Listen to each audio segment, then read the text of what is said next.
All right, welcome everybody to this meeting of leaders. We've got a nice group here today. We don't have all the leaders present, but we got Whiscrum, we got Stormzix, we got Xenix, and we got Auburn Andrew 35, and we have some important matters to discuss. This could be our most important meeting to date, I would think. So, without getting into the details of what's happened, I think we need to discuss an important matter before we get into anything, and that is how is war going to be conducted on the Gaia community server. Now, I already have some guidelines set out for war. We just need to decide on the details. Basically, this is how war is going to happen on this map. In order for a country to declare war on another country, you must have 3 reasons for going to war. You must bring these 3 reasons to the War Council, which is us, and the War Council must approve the war to make sure that it's a just war. We'll have a vote on it and a majority vote. If a war is agreed upon, both countries must agree to the war, of course, and both countries are going to agree on a booty chest. Okay, it's not what it sounds like. It's a chest where, we'll call it a bounty chest. How about that? It's a bounty chest where each country will put in a certain amount of items that will be agreed upon by both countries. Whoever wins the war will take the whole chest. I think we're all agreed on that's how it should work. What we're not agreed on is how the war should be handled. So we're going to vote on that today. We're going to discuss it. The way I think it should be handled is, we've given battle mode a try, and in my opinion, it's just too random. It's too chaotic. It's too hectic. It doesn't really give people a good opportunity to PvP. Now, we could do like best of 10 or something, or best of 11 or something like that. We could do that, so I'll leave that on the table. But what I think we should do is open up Gaia for only the people involved in the war. The war will be 3 versus 3, so it'll be each leader will take 2 of his best warriors, and they can be outfitted with whatever they want, whatever potions or weapons or whatever they want, and you get no respawns. It's a fight to the death. We'll have an area where the war will occur, and the last man standing will take home the bounty chest. And that's the way I think war should be done, but we can talk about it. So if anyone has any ideas of how we should conduct war, now's your time. Go ahead and stand up. We can take the voice. Alright, so I do like that idea. Just one thing I'd want to clarify with that is how would the stuff lost and dropped when someone dies be handled? Would that also be considered theirs, or no? I think there should be a risk factor for going to war, so anything that you lose in the battle is, maybe your teammate will pick it up. You never know, but maybe it'll fall into enemy hands. So you got to be careful about which items you want to take into battle. You don't want, the weapons to fall into enemy hands, and that'll play into strategy. So yes, I think if you lose it, you lose it. Anyone else? No? Crickets? Crickets? Yeah, crickets. Crickets. Okay, so are we ready to vote? I mean, are we just going to say no battle mode and just do what I suggested? Is that what you're saying? I think so. Andrew, did he stand up? I think he stood up. Yes. So I guess the question would be, I think we should do it here on the Gaia map, but the question would be, where and should we come together and build a designated PvP area on the middle map to where we should hold war? Did you say Hodor? Tear runs down cheek. I do have something to say. Thank you. Well, if we're going to have a war, then we should have it at a neutral place, not on either of the country's grounds, but in a place where people can go to where there's no influences.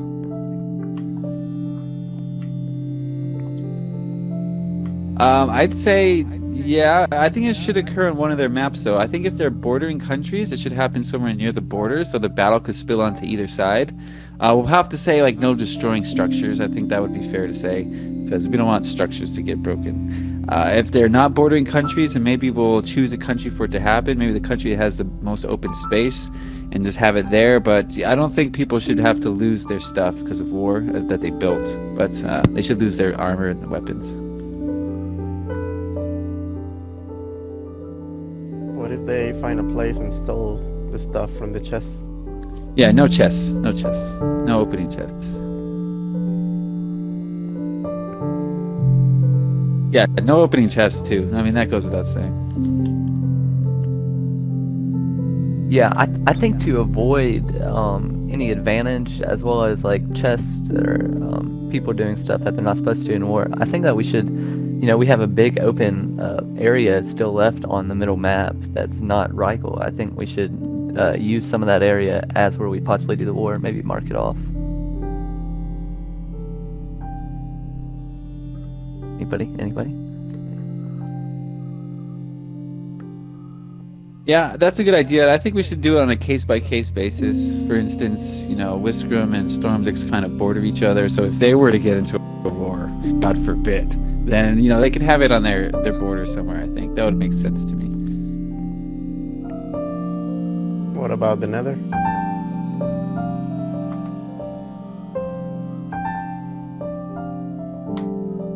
Well, let me pick up the voice. Okay. Yeah, again, case-by-case basis. If both countries want to fight it out in the Nether, that's fine.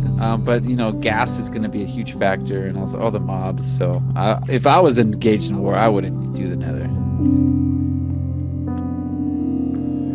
Well, the thing is about the Nether, it's already established as a no man's land. There's no rules in the Nether already, so you can kill each other in there willy-nilly. So, if there is going to be a war, there's going to be rules for the war, so there's no mischievous stuff happening. So I don't think Nether's a good idea. Let's say someone go to war with you. And you have walls in your borders. That's not fair. For example. You guys are losing track of the fact that the war is its own separate thing. All rules are gone. The only rules of war are no breaking stuff, no opening other people's chests, and it's not like we're playing on Gaia, but we're on Gaia, if that makes any sense. So I'm going to open up the map just for this war, and the 6 war participants are going to duke it out. Whoever's left standing will take the chest, and then we'll reopen Gaia like it never happened. We might even have autosave off. I don't even know. We can decide that. Actually, we should have autosave on so that you lose your stuff. So, are we ready to vote on it? I think we got this pretty much handled. Anyone want to add anything before we vote? Yeah. What are we voting exactly for? Does anyone here want to do battle mode wars? Narp. No, I don't like battle mode. Yeah. Yarp. So I think we pretty much decided then, right? We'll have war on a case-by-case basis. Both countries will agree where the war is. Both countries will agree on what goes in the spoil chest, the bounty chest. And the last man standing will take home the bounty chest, and you lose any stuff that you brought into the battle if you die, unless your teammate picks it up, of course. Does anyone have a problem with any of those things? Narp. No. Okay, so that's how war's going to go into effect. Now, here's the meat and potatoes of this whole issue. So the reason why we need to discuss war is because we are on the verge of war. Okay, well, maybe. We'll see. That's what this meeting is about. I will briefly go into what happened, and then the people involved can go into more detail. But basically, as far as I understand it, Auburn Andrew has sole propriety of the Mushroom biome. So he had mycelium, and he was the only one who had mycelium. Now, he's got a pact with Stormzix's country, with Stormlandia, and someone from Stormlandia got a hold of mycelium. However it happened, I'm not really sure. And he took the mycelium and he traded it to Whiskram. And Whiskram made the trade, took the mycelium, and Stormzix found out about this and was upset because it was Auburn Andrew's mycelium. It wasn't for the guy to trade, and Auburn Andrew lost sole propriety of the mycelium blocks. Now, there was another incident where Whiskram encroached on Stormzix's land illegally, and Whiskram admitted that he made a mistake and said, "What can I do to make it up?" Stormzix said that he would like to receive the mycelium back. It was 5 mycelium blocks. Whiskram refused to give the mycelium blocks back, saying that it would set a bad precedent because the trade was made and he didn't want to take back a trade. And Stormzix refused to take anything other than the mycelium back because he wanted that mycelium because it didn't really belong to Whiskram, it belonged to Auburn Andrew. And so there was a small little altercation where Stormzix invaded Emerald Fields and eventually killed one of the Emerald Field members on Emerald Field soil. So now We're on the brink of war here. Wiscom, I don't think he wants war. I don't know if Stormzix wants war, but we're coming to a standstill here on how to resolve this situation. At the present moment, mycelium has flooded the markets. Oh man, it got out into the markets. Now everyone has mycelium. So the whole sole propriety of mycelium is gone. There's no taking that back now. Poor Auburn Andrew, who has basically wheat to his name. He's got some straws of wheat. That's all he owns now. So he's really sad. And, you know, he really didn't do anything, yet he's the one who suffers the most out of this whole thing. So we all feel bad for Auburn Andrew. But I would like to open the floor now so that both parties can speak their piece. It looks like Stormzix is ready to go. So you say what you got to say. Alright, so you did a good job of explaining everything that happened. One little error is that the mycelium island is actually shared between our countries. I had about like 5% of it. So technically he didn't have sole propriety, but still I wanted him to have that because he's been a little late coming to the whole Gaia thing, and I wanted him to have an industry in both wheat and mycelium. So that's really what I was fighting for. But other than that, yeah, you did a good job. I'm not really fighting for war. That's not what I'm going for. I don't think Wiscom is either. If you want to say something about that, Wiscom.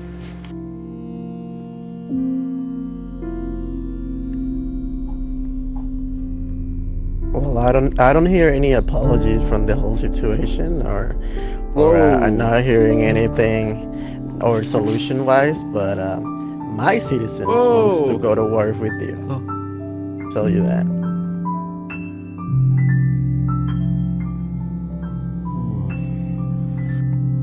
Okay, as a third party, I wasn't involved with this, but I was here for most of the altercations, and that is straight up not true.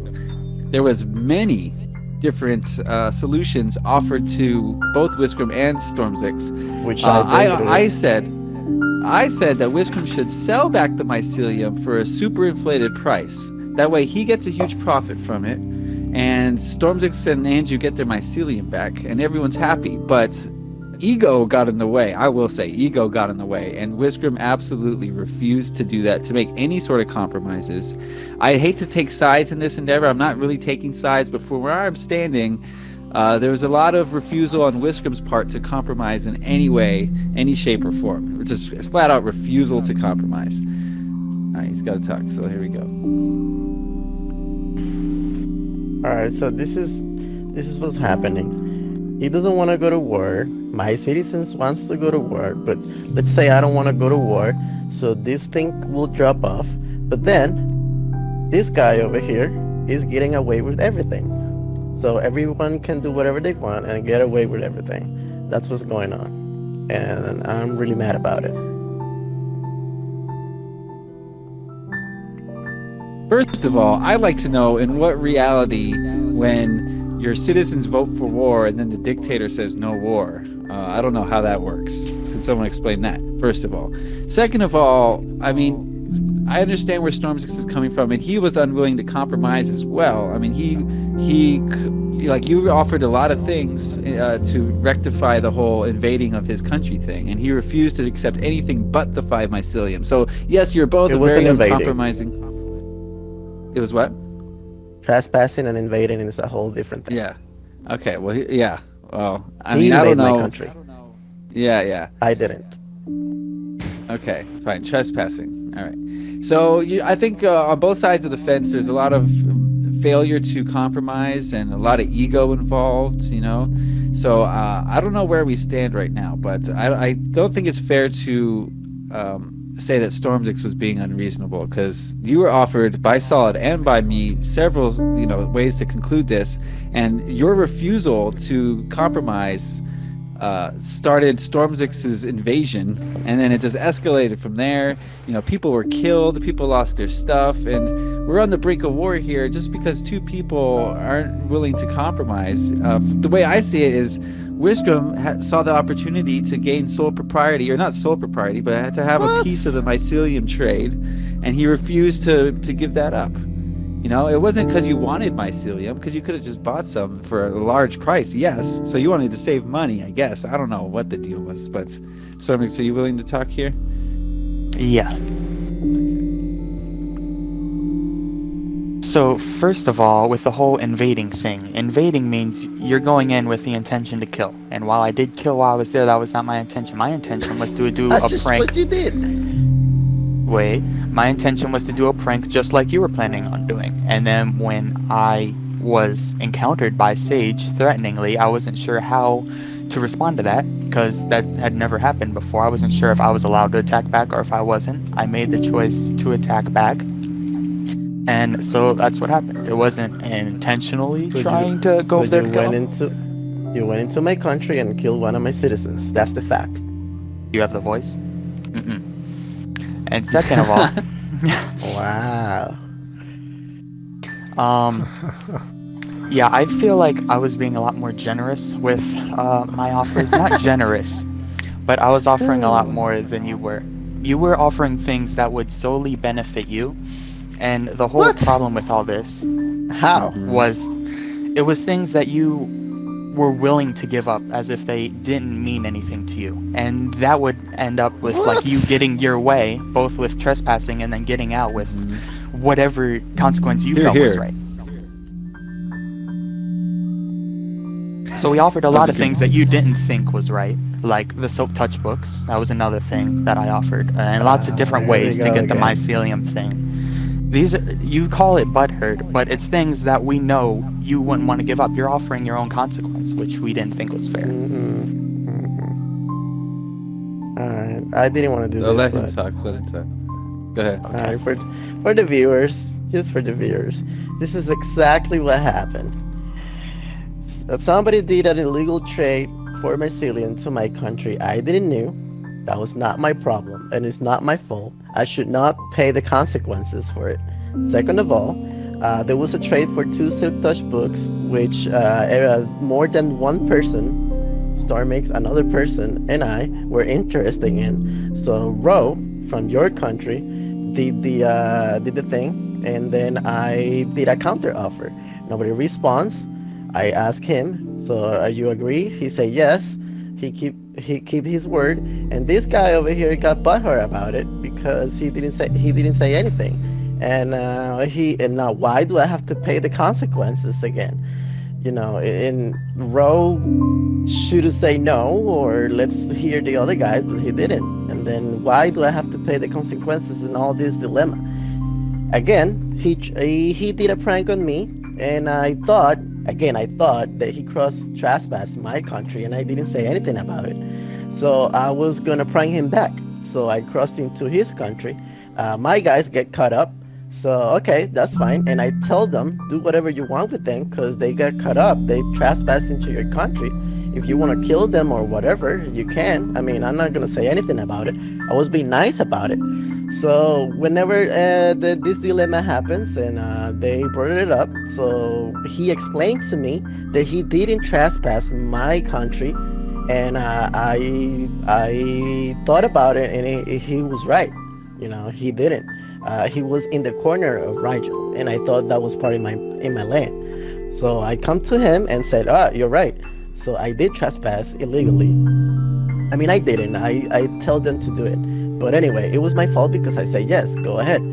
So I was like, all right, so we trespassed your country without permission because I thought you did trespass you because it happens. It was a mistake. So I apologize for that, and I want to make up to it. So do you want any sort of payment to pay that? So then he approached it with thinking that because he got hurt because of the silk situation and my institution, I have to pay consequences, which is another different thing as happened with the trespassing. And that's why I refused.